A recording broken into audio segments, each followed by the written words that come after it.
In Surah 96, verse 2, Quran 96.2, the Quran says, Khulaqal insana min alaq, which means, Allah created a human being from alaq. The accepted meaning of alaq is the initial embryonic stage when it is in the form of a leech-like clot of blood clinging to or suspended from the uterus wall. At this stage, although there is a rudimentary form of the human cardiovascular, blood circulatory, system, the heart has not started beating, and the embryo has not yet acquired distinct human characteristics. 2. Later revealed Surah number 86. However, the Quran speaks of another ingredient or raw material, other than alaq, which has gone into the making of insan. Verses 5 to 8 of this surah run as follows: Falyanjurul insanu mimma kulik. Kulika minman daafiq. Yakruju min beni sulbi wadarai. Innahu Allah rajahi lakadir. Insan should then consider by what means they have been created.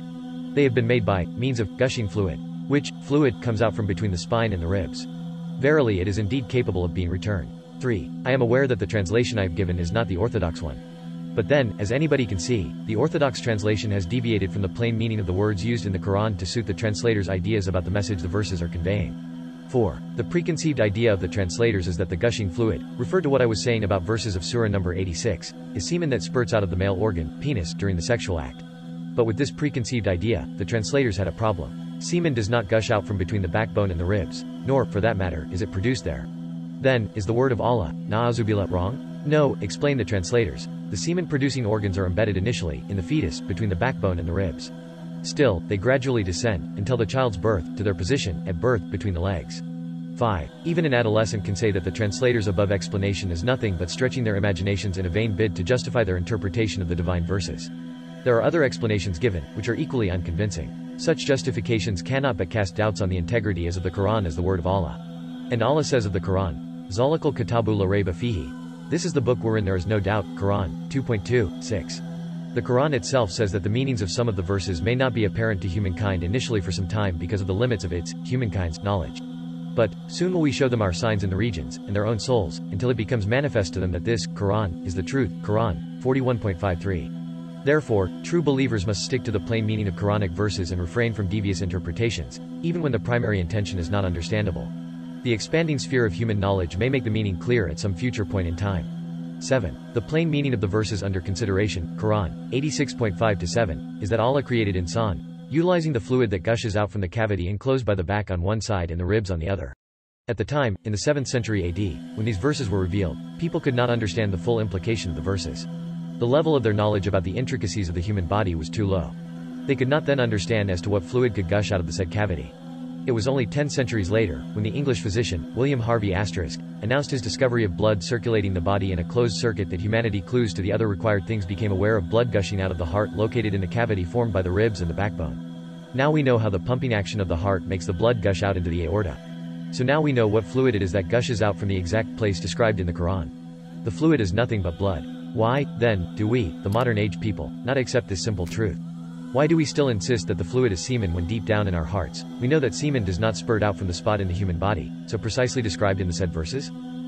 8. After creating the first man and woman by Allah, semen, of course, is the source derived from man to produce Adam and Eve's succeeding progeny.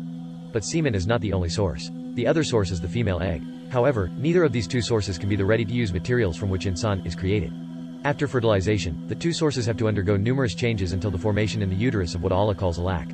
Now, this alaq is the ready-to-use material with which insan is created as stated by Allah himself, Quran 96.2. 9. With the tremendous advances made in human knowledge during the last 13 centuries since the revelation of the Quran, we now know that alaq, or the leech-shaped embryo in the mother's womb, has the rudimentary, undeveloped forms of the heart and the network of blood vessels. The rudimentary heart and blood vessel network are filled with blood, the tiny embryo's distinctive blood and not the mother's, but there is no heartbeat and consequent blood circulation. Alaq is thus merely the source of a human being, humanity created importantis, but it is not an insan, yet. Except for the cardiovascular system, no other organ system has reached a functional state therein. There is not even a rudimentary formation of any other distinctly human organ at this stage. 10. The Quran 96.2 says, I repeat, that alaq is the material from which insan is created. But alaq is not insan, it is the only raw material for the latter. Something else, other than alaq, is therefore logically required to create insan. My humble submission is that verses 86.5-8 provide clues to the other required things. This other thing cannot be semen for the apparent reason that semen has already gone into the making of alaq. 11. As explained already, the gushing fluid referred to in verses, Quran 86.5-8, could only be blood. One may, however, ask, how could blood be the thing, other than alaq, from which a living insan is created, when blood might be part of alaq itself? Yes, it is not blood, per se, which is the other thing required, but the gushing fluid, blood, together with the motive force behind it, is necessary to convert alak into a living thing insan. 12. When blood stops gushing out of the heart, life ceases to exist. As a necessary corollary to this statement of fact, one must admit that life begins when the heart in the embryo starts ticking, and blood starts gushing out from that place at the beginning of the 4th week after conception. With this gushing blood that primitive organs are formed, and the embryo takes a distinctly human shape by the end of the 8th week. Without this gushing blood, the embryo would not develop into the infant, capable of coming out into the world and living therein. Even after birth, the gushing blood's creating and producing work continues until the infant turns into a fully developed insan. This gushing blood sustains every cell of the body by regularly supplying oxygen and nourishment, draining out waste from that place. Without this gushing blood, the cells would all be dead, life would cease to exist, and there would be no insan.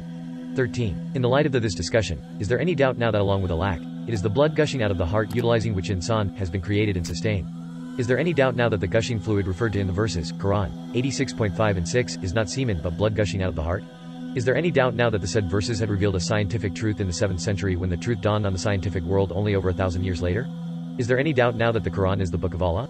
Only those who have doubts are deaf, dumb, blind and therefore do not understand. Quran 2.171. 14. The verse, Quran 86.8, is generally translated to mean that Allah can resurrect insan on the day of judgment, after his death in this world. The critical word in the verse is raja'i. Raja'i, of course, means return. But what does hi, telling him, pertain to important to gushing fluid, both referred to in the preceding verses?